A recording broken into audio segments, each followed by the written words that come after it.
Dude, slapping your face with full commitment is really hard. Oh, I thought you were about to come hit me. No, we wouldn't do that to you. Nah. It's all you here, Tommy. Alright. The lightweights, take one. Oh, great. Okay, for our next guest, let's have on Alec Pagan of RP11. Hey, thanks for coming, man. Oh my God, it's so great to have you. So we're so glad we could have you on. So tell me, like, what's the goals of the lightweights? What are we going for here? As a community, as a team, as a purpose? With the show? Yeah. Yeah, like the big picture, like the big huge idea is like to make strongman as popular as CrossFit. Which is very doable. Yeah. But in fact, I would argue a lot easier than even CrossFit.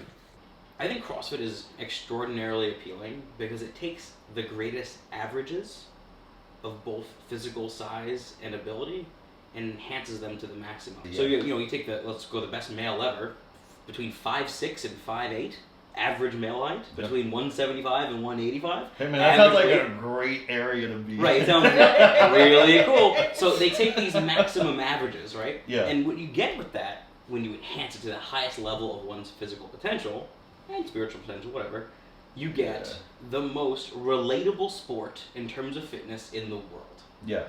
And what Strongman has been missing is just the appreciation of the extreme averages. And people can argue that, well, we want to see, yes, everyone wants to see freak stuff, but at the end of the day, people want weight class based things, and if you don't agree with that, I have a whole litany of sports that say otherwise. The most dense classes in terms of population falls right within the 73 kilo class.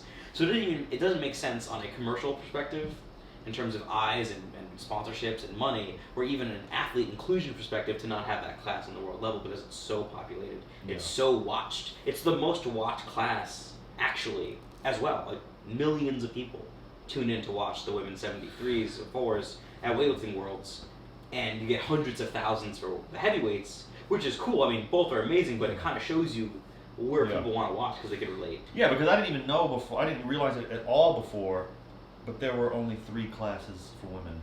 Yeah. And there were 4 for us. This comes from a world champion, by the way. I had no fucking idea. But yeah, once we started talking about it, especially you and I talk in the gym all the time about this sort of stuff, and how to make strongman more accessible to everyone. Yeah. It never even occurred to me that like it goes from like it's a 40-pound jump. Like from here way up to here. Massive. It's also just not an accurate representation of what it is to be extraordinarily strong at the average human size, and where it could go. I mean, the greatest, fill in the blank, the greatest powerlifter, weightlifter, whatever, they aren't supers. If people were to talk about the all-time great list, they're almost never supers. Greatest powerlifter, Ed Cohen. Greatest weightlifter of all time, Naeem Samalamlu or Piros Dimas. Both of those guys were sub 70 kilos. So some of the most well-known female weightlifters too are in the 70 and... Yeah, Kate Nye, Maddie Rogers, both of them. Most Instagram following out of any American weightlifter ever. Both in the 75 kilo weight class. I feel like I need to relay a lot of information from the female community. This is obviously an argument that we never hear about men's sports. I do think that it's very real in some ways about women's sports, and I think that because it's very real in a lot of ways, it gets sort of construed across places where it might not exist. Yeah. But I know a lot of women feel like, and we've heard this about the Arnold Pro, because they invite lightweight women to the Arnold Pro, right? Mm-hmm. Which is ludicrous. Stupid. So it basically it's basically a joke to be a pro woman as a lightweight and be invited to the Arnold Pro. The reason that they invite the smaller women to the Arnold Pro is because at some point somebody said this openly and shouldn't have, is that smaller women are more attractive and more marketable, and that's what people want to see on stage. They wanted to see cute girls in booty shorts. So basically. The problem now, what that ends up creating is an environment in which the women that participate in the actual open class, which, not for nothing, that's what the Arnold Pro show is for. It's for the open class, and it should have weight classes. It's a different conversation, but it creates an environment in which when other classes are introduced, they assume it's just because, not they as in the whole, some people might think it's because the market is looking for just more attractive women on a commercial sense. That's not why the 73 kilo class was included. It's included because there's more humans at that body weight on Earth that participate in strength sports. So we want the total numbers to grow to then benefit everyone. So, I mean, that's even really the reason that Tommy and I got together and started the lightweights is because it felt like everybody thinks that the bigger you are, the more important you are in this sport. And to some degree, not that you are more important, but more things happen to the big people, right? Like for now, yeah. Martins is like a celebrity. I mean, people think they're more important. Shaw, Eddie Hall. Listen, fucking how many people watch Brian Shaw? I've never met Brian Shaw. I'm sure he's a lovely man, but millions. He has 4 million subscribers. What the fuck? Really? I think people really like. His just happy disposition. And that's cool. Tommy has a happy disposition. Tommy has a very Cajun-y New Yorker disposition. Anyway, we're trying to be positive. And so that's what we were talking about earlier. Is like you can become a celebrity if you do this huge thing, or we can create our own celebrity.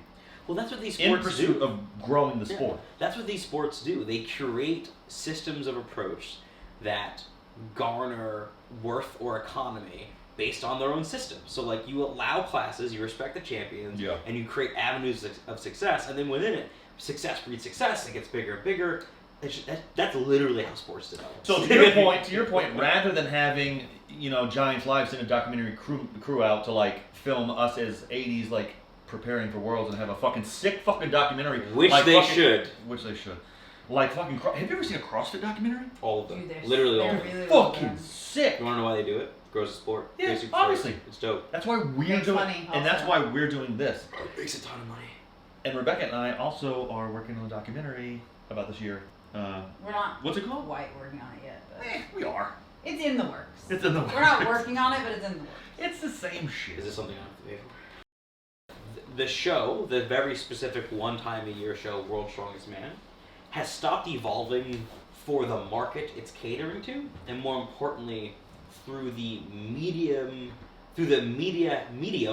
in which it's displayed.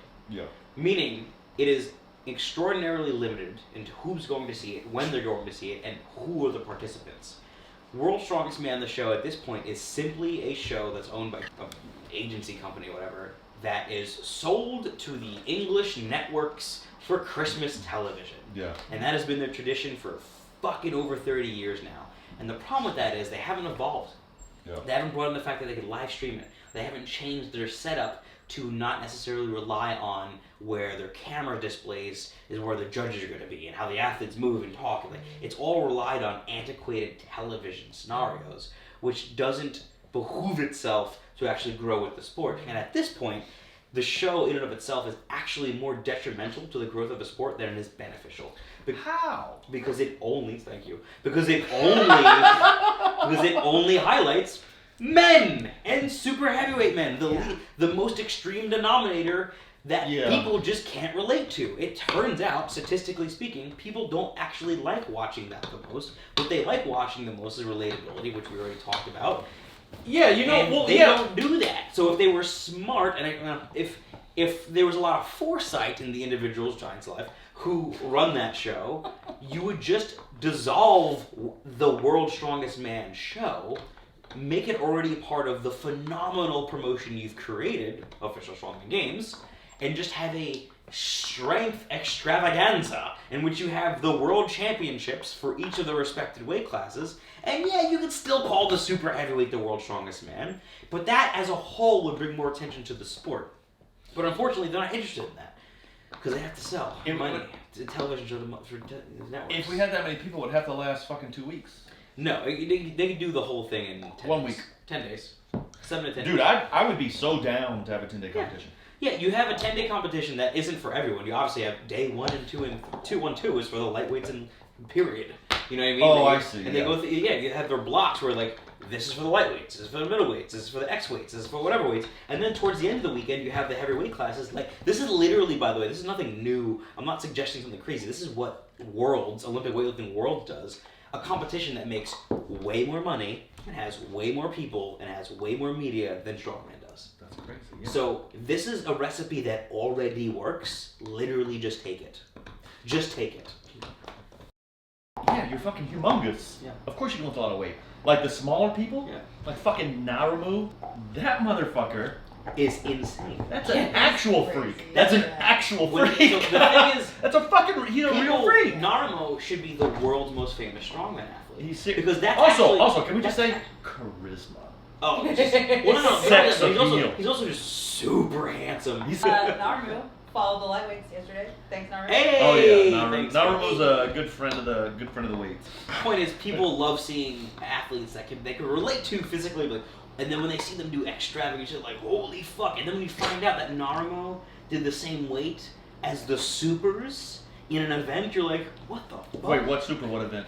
Stones. He has the stone world record. He has a 200 kilo, 440 pound stone. Yeah. To 52 inches. That was the same weight that the supers used, the world's strongest men, in their stone medley, even just 5 years ago. And Homeboy loaded it multiple times in training and for a world record event, weighed in and everything. That guy's great at 200 pounds body weight. That's bananas. So people want to see that shit. And when you have more eyes on people like him, inadvertently, the supers also get more popular. This is a win-win. So this weird scenario is just annoying. Not surprising that Narumu came from CrossFit, a sport where things like they know how to fucking charisma and performance and publicity are. Well, it's not even just that, but we're a sport where the actual governing body promotes all their athletes. Yeah. Like CrossFit is the best strength sport in the world when it comes to promotion for the athletes because they know investing in these people will create superstars, and they're super smart about it. Also, the more you invest in your athletes, the more that they can just focus on being athletes, the freakier and more insane they become as athletes. Yeah. And then you just drive, more publicity into your sport because now you have athletes that you thought were good that are 10 times better. Well, there would have to be some sort of return to Well, you know what the return is? It's participation. It's more importantly the media. The media is the return. So as of right now, do you know where World's Strongest Man, the company, Giant Slide, you know where they make most of their money? Most of Giant Slide's money, this is a very educated guess, I might know, whatever, comes from the fact that their media on their YouTube garners millions of hits. So they'll do a highlight video of like Belsac and Mateusz Kiliaskowski loading this event in Poland and blah blah blah, whatever. They'll do a video like that. That video will get 3 million hits on their YouTube. They're making ad revenue. 0 of the money goes to the athletes in the video. So if they do that year round, they're making so much money. That's why do you think official Strongman Games, World's Strongest Man, and all their Instagram accounts all post all these different things constantly? One, yes, they're trying to bring more media to them, but they're making money off of these posts on YouTube. So, and they could do it. They're making money just from being a media company essentially at this point. It's not from the competitions. The pound for pound competition that was done online through Official Strongman. What do you think about it? I actually think it's genius. Was it a good start? Yeah. Yeah, I think it's genius. It's really fun because whether it was intentional or not, what they inadvertently did was bring attention to individuals that might not be large, but are kicking ass within the metrics that we define are strength within this specific sport. Yeah. Right. So Rob Kearney, who is a extraordinarily tiny super, who in reality should be a 105 and just likes to eat food, whooped ass. On right? the record. Yeah. He whooped everyone's ass. He beat Ronald Heinle. He beat a whole bunch of other dudes that were incredible actual supers, and he's not a real super, but he whooped their ass because he's very strong, proficient, blah blah blah blah. You took 3rd place in the world out of all the lightweights, which is dope. And that just brings attention to the fact that, there's people that aren't 440 doing incredible things within what we define as the sport that we should pay attention to. It's cool. So whether they meant that or not, it's a good idea. All right, the top 10 pound for pound women. 8 of the 10 are 64 or smaller, because Alyssa Ritchie's in the top 10. She's a weightlifter, but she competes at... She's not just a weightlifter. She is the Pan American champion 2018 for the 49 kilo weight class. 49 kilo class. Yeah. Tiny. Yeah. And there's a lot of women that compete. Took 4th place in the pound for pound. As a non-strongman. Yeah. It's Rhiannon, Camilla, Alyssa Ritchie, Shannon Clifford, Sarah Davies, Chloe Brennan, Laura Anderson, and me. So there's not one It's heavyweight almost like small people lift more fucking weights, and we should watch them. Thanks for watching. It was a good time being on the lightweights. We're doing it. Do the long one. Go on, Bill. Go on. Get in there. I like your soap. Oh yeah. You smell fantastic. It's really nice. hello. Oh, that's a very nice girl. It's just a big baby. She really is.